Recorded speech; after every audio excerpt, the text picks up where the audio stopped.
What's going on, friends? Welcome back to the Honeystead. My name is Kaylee. I'm a herbalist, beekeeper, homemaker, all the things, but I've got some food that we're getting ready to unload from our Harvest Right freeze dryer. This stuff is gonna last us, could last for up to 25 years. Here is the chicken, all the chicken that was cooked up and freeze dried. Woo, it's a little chilly. I should have probably warmed it up a little bit. Then I have some beef that we also did. Okay, I'm going to. Then I've got some chicken pot pie, leftover chicken pot pie. And last one, ham and white bean soup. If you guys caught in my last video that we were spending the day together, I was loading up all of our freeze-dried leftovers. And I've had a few people actually reach out and they wanted to know more about the freeze dryer. So I figured while I go ahead and get this completely loaded up in the Mylar bags, I would kind of talk a little bit more about the freeze dryer. Now, yes, number one question that I get asked is, how expensive is it to have a freeze dryer? Yes, it was an investment, not gonna lie. They can go for a couple $1,000s depending on the size. The freeze dryer that I have is a medium freeze dryer. I also have the pump that I do have to change the oil on it, so that's a little less than the one that you get that you don't actually have to change the oil. But literally this is a whole thing of chicken. So they can range a good couple $1,000s depending on the size. It is an investment, 100%. Will say very much it is an investment.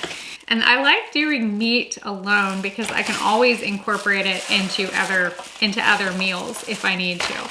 That's why I did the chicken and the beef separately, but then obviously the chicken pot pie and the ham bean soup, those are potentially meals.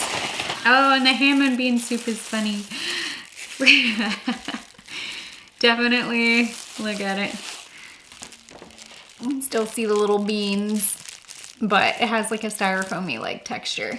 But when it comes to food preservation, I definitely prefer to try to store as much food as possible and not be as wasteful. That's why I like to do like a refrigerator clean out and load up my freeze dryer and then have my Mylar bags ready to go. And I've done a lot of random things, I mean, one of my favorite things to do outside of obviously food preservation is try to not be wasteful in certain areas. So like my mom and I did a whole batch of fire cider, and instead of throwing away the scraps of the horseradish and the orange and all of the ingredients, I took and I loaded it up in my freeze dryer and then I powdered that down. And now I have something that I can mix in. I can add it as a seasoning. I could turn it into a capsule. I also did like a bromelain. We did like an immune tang video. There's so many videos that my mom and I have done together with the freeze dryer, and just the different things, the ideas that I think is kind of fun. Other things that I like to do is like meal prepping. So I need to do, again, because my kids have been asking for this, but I did a whole like ramen cup noodles in mason jars. Was a little traumatized by the noodle. If you watch that video, you'd probably understand why. But the kids loved that, and that was something easy. You know, they could just add hot water, it reconstituted, and they were able to have a soup cup ready to go with no any extra ingredients. It's things that I had in my kitchen that we freeze dried. I've also done oatmeal cups too. I've cut up some fresh strawberries, freeze dried them and then had them added in to regular oatmeal cups. So convenience, I think, is key on that, and like having things, you know, easily accessible, ready to go, which is why I actually like having the leftovers, because I can tell you,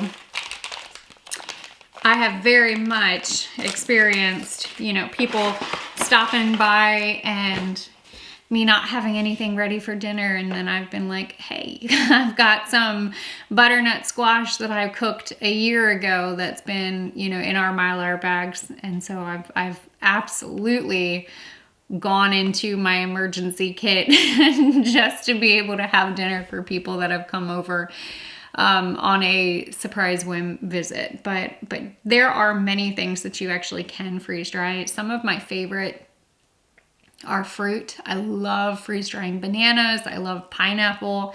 I think the pineapple has like a cotton candy type of texture. I also love doing blueberries. I think the blueberries kind of taste like Captain Crunch, but bananas are amazing. We have done so many random things, and it's hard to say like what isn't my favorite, but I'm still freeze drying new things almost every week. Now, the one thing that I do plan on doing today, after I get these trays cleaned up and these stored, labeled and stored, I also put the date on them, but I have a whole bunch of persimmons that I need to slice up, and I'd like to try to freeze dry the persimmons. I think that would be really good. Whether I keep them as whole and we just nibble on them as we want, or I can powder it down and add that into a smoothie. There's so many fun things, but I'm gonna go ahead and seal these. I put oxygen absorbers in them. I will seal these. I will put the label on them so I know exactly what it is. And then these get stored for a rainy day or a random visit or no power. So either which, we've got essentially 3.5 dinners, I would say. 3.5 dinners that my family could eat that I already cooked. And it only cost maybe $1 or so for me to freeze dry here for myself. If I were to go out and buy this bag, I think one bag wouldn't be, you know, $23, $24, maybe even $30 for a meal. And that's another reason why I feel like having a freeze dryer, yes, it might be an initial investment in the beginning, but then over time, with the amount of food that you can actually preserve and save, you end up recouping a good bit financially. I'm gonna take all of these down to the house and store them in a cool, dark area, but I went ahead and grabbed all of the persimmons that my mom came home with. Now, I need to actually like double check and find out like, where'd you get these from? And I'm almost certain that she did get these when she went to go visit my Thai grandmother down in North Carolina, and I think that a good bit belonged to her, or they're from her garden, which I think is great. We have a native persimmon tree. We've got a whole bunch of native persimmon trees here around our property, but they're a lot smaller, and you don't really eat them until until after the first frost, because they're so bitter. Like if you take the persimmon and you put it in your mouth when it's not ripe, it leaves a very like numbing sensation, I think, on your tongue and on your mouth. But these persimmons are a little different. I do need to like probably do a little bit more research and actually find out like, hey, what type of persimmon tree, like what was this? Like what did you bring me? But that's okay. We have a whole bunch, and instead of them going to waste, like I'm gonna go ahead and slice them up, and I will load these up in the freeze dryer. I kept going back and forth between like, do we want to make fruit leather? Do we want to just freeze dry it and turn it into a powder?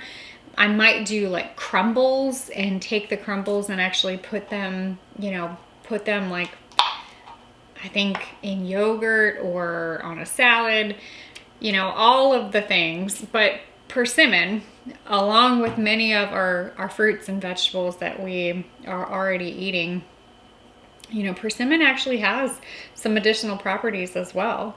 It is packed full of antioxidants, so it's going to be great for your overall health, especially fighting against those free radicals that could cause damage and oxidative stress. So this one's a little not as ripe as the last one, but I think it'll be just fine. But great flavor. I almost forgot, like I kind of want to, let me taste a little bit of a ripe one so I can kind of describe it to you, but it's a very mild sweet. Texture is kind of like a peach. It's very mild though. I don't quite know how to describe it other than it's delicious. It's also packed full of minerals like magnesium, potassium, and copper, which support overall body functions.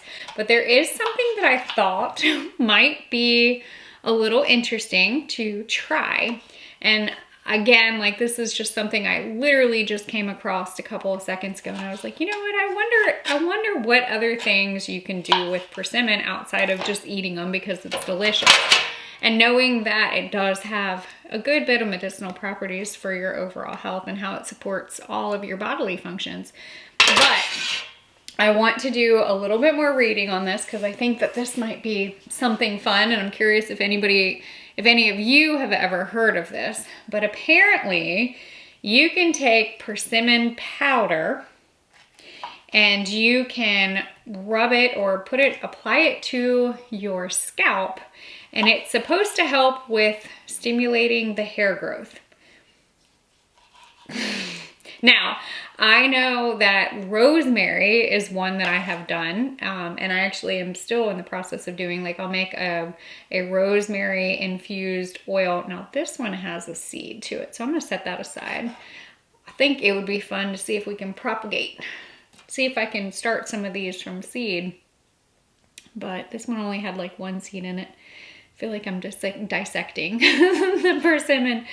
But I thought it would be a lot of fun to see, like, one, I want to do some more research on that, and two, put it out there. Has anybody ever heard of that, or did I just wander in some type of like online website that, you know, just because it's online doesn't mean it's true. But I do want to do a little bit of research and see if there's any studies that actually can support that claim, because if so, this would be cool to see about incorporating in and making some type of like hair product. I've been playing around with a few ideas on shampoos and like, can I make my own? What can I use? And if so, the smell of the persimmon, I feel like would add a very interesting flavor. Maybe do like a persimmon and rosemary hair product. I don't know. I'm just thinking out loud because this is how my brain sometimes works when I start seeing things and I'm like, huh, that would be interesting. But regardless, if I have to powder it anyways to be able to use the medicinal properties specifically for your hair, then why not freeze dry it? Because I can turn it into a powder easily after that. And then also reconstitute it if I wanted to. I might try a little batch to see if it could work. I know when I had babies a long time ago, I definitely experienced the change of my hair. I have 2 children. They are not babies anymore. My one is getting ready to be, we're a couple months away from being an adult, which is crazy. And then I have another one that is shortly, in a couple years, she's gonna be following. But I know as I change and as I age, I'm also going to, you know, experience certain changes in life that may lead me to not having the full, thick, lush hair like I am accustomed to right now. So maybe if I'm a little proactive with it, then I'll have a different outcome. But yeah, curious to see or hear if anyone has ever heard about that. And then two, like, what other things do you use? What other things have you used or have you read specifically with hair growth? Like I said, I know rosemary is wonderful for stimulating the follicles and the blood supply to the follicles for hair growth, which persimmon is supposed to do the same thing. So could be a science experiment. So I had to go get some errands done. I took care of my farm animals. I let this thing completely defrost and I kind of changed my mind because I was gonna go ahead and pre-freeze these, but I think it's gonna be okay. I don't have the lids that I had used initially. I probably should have washed them in between. But I didn't have the lids cleaned for stacking. So then I was like, you know what?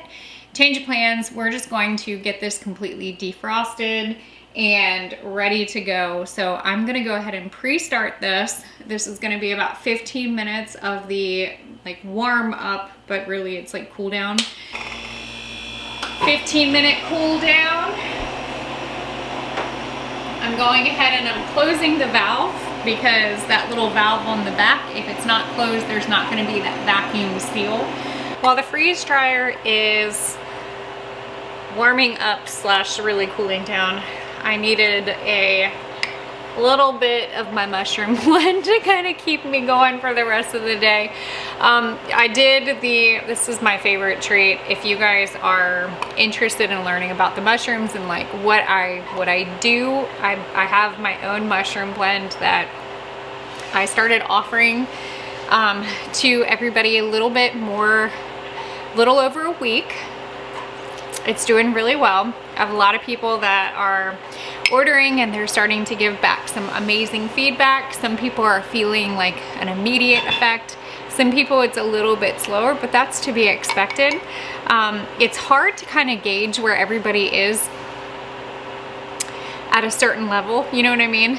Like your starting point is gonna be different than my starting point, but oh my gosh. But it can take a little bit to feel the effect. And sometimes it can be a gradual effect.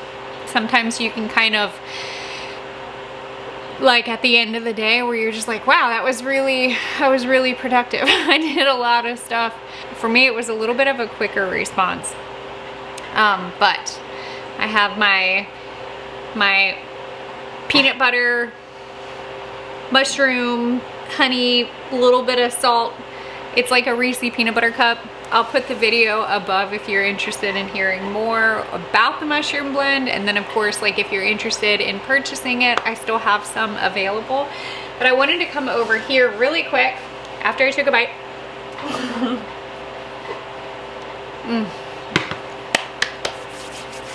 That's really good.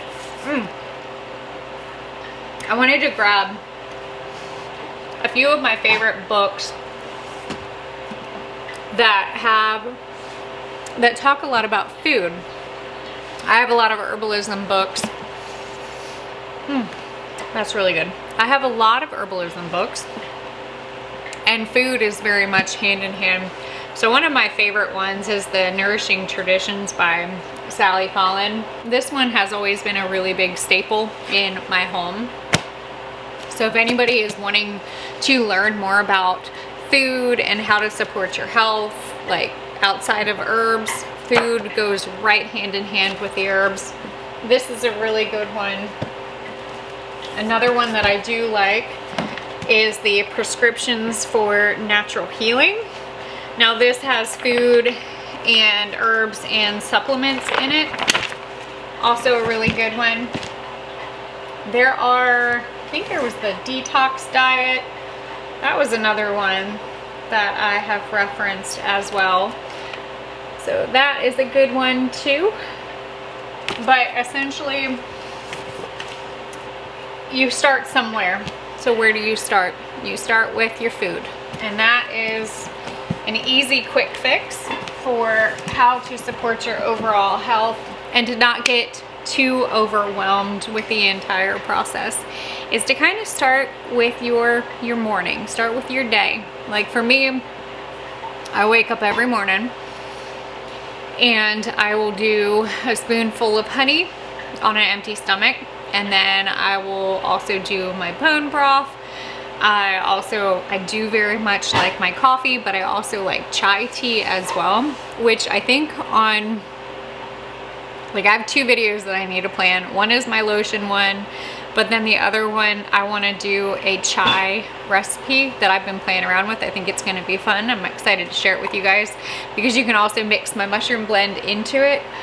And then I've been also playing around with a golden milk recipe that tastes really good with the mushroom blend as well. So you'll probably see a few of those videos as they come through. But I did want to go in and just kind of talk about a few books. I'm pretty sure all of those books are on my Amazon storefront, which if you go on my website, under the shop button, there's products that I like, and then it'll take you to my Amazon storefront, and I'm almost certain that they're all up to date. How pretty they look.